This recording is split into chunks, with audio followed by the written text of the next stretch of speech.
ماہ محرم تو عظمت والا ہے، حرمت والا مہینہ ہے، اس میں دراصل لوگوں نے اس مہینے میں بہت زیادہ بدگمانیاں پھیلائی اور اسے بدنام کر دیا ہے، اور لوگوں کے ذہنوں میں ایسی بات بھرا دی ہے کہ گویا یہ مہینہ آنے کے بعد آپ کوئی اچھا کام نہیں کر سکتے۔ ایسا کیوں ہوا؟ آپ کو اگر یہ بات سمجھنا ہے تو بھائیو حقیقتوں کو اچھی طرح سمجھیں۔ دراصل بات یہ ہے، اس مہینے میں تو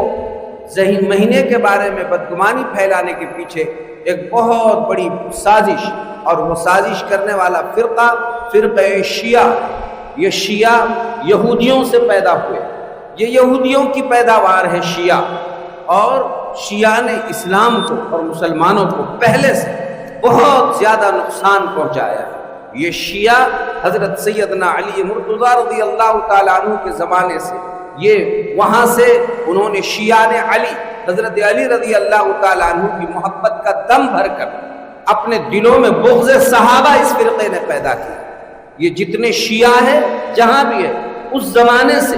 اس کمبخت فرقے کا عقیدہ یہ ہے کہ اصل میں بات یہ ہے، الملل والنحل نامی ایک کتاب، اس میں یہ بات لکھی ہوئی ہے، ان کے عقیدوں کے اعتبار سے یہ لکھی ہوئی ہے کہ وہ یہ کہتے ہیں کہ ہمارے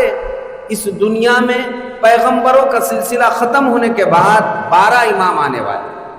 ان 12 اماموں میں شیعہ کا عقیدہ 12 امام ہونے والے، وہ 12 امام انبیاء علیہ السلام کے جیسے معصوم ہوں گے، اور ان کی اطاعت انبیاء کے جیسی واجب اور فرض ہے، اور ان اماموں میں سب سے پہلے امام حضرت سیدنا علی مرتضیٰ رضی اللہ تعالیٰ عنہ کو وہ اپنا پہلا امام مانتے ہیں شیعہ۔ ان کے دوسرے امام حضرت حسن جو حضرت علی کے بڑے بیٹے، اور ان کے تیسرے امام حضرت سیدنا حسین رضی اللہ تعالیٰ عنہ ہے جو کربلا کے میدان میں شہید ہوئے، اور وہ کہتے ہیں کہ 12ویں امام ہمارے آنے والے ہیں جو محمد ابن الحسن مہدی کے نام سے سر من رہا ایک غار ہے، اس میں جا کے چھپے ہوئے ہیں، قرب قیامت وہ نکلنے والے، اور وہ ان کے 12ویں امام ہو گئے، اس پر پوری دنیا کا خاتمہ ہوگا۔ یہ شیعہ کا عقیدہ ہے۔ شیعہ کہتے ہیں کہ قرآن مجید کے صرف 30 پارے نہیں، قرآن کے 40 پارے ہیں۔ وہ کہتے ہیں کہ ان کا ایک الگ سے قرآن ہے، اور مصحف فاطمی اس کا وہ نام رکھتے ہیں۔ شیعہ کا عقیدہ ان میں بعض اتنے غلو قسم کے ہیں کہ وہ تو یوں کہتے ہیں کہ اصل میں اللہ تعالیٰ نے وحی لے کر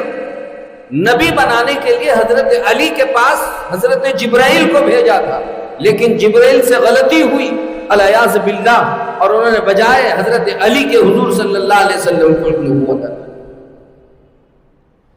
ان میں اتنی گندی ذہنیت ہے کہ سب سے زیادہ بغض ان کے دلوں میں بھرا ہوا ہے، وہ